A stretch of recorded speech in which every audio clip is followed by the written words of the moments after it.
Welcome to InLoox. Today we'll show you how to invite users to InLoox and how to assign licenses. Let's get started. You probably have teammates with whom you would like to work together in InLoox.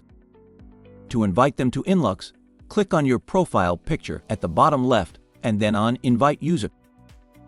Enter the person's name and email address. Then select the person's role. You have three options. Inherited by role is the standard selection recommended by InLoox. This gives the person access rights based on the project role they have, for example, team member or project manager. Permissions for certain roles can be defined by administrators in the settings. With the option Read All Projects, the person receives all rights for all projects and project data, but cannot change any settings for the InLoox account. The option Full Permissions gives the person administrator rights. This person can read and edit all projects and project data and change all settings in the InLoox account. Only an administrator can give this permission to another person. Our tip: always appoint 2 people as InLoox administrators so that at least one person in the company is always available if settings need to be changed.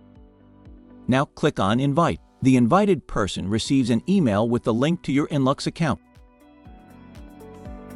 In the next step, you must assign a license to the invited person.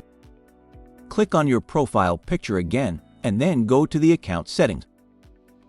Then click on User Management. Please note, to assign user licenses, you must have administrator rights.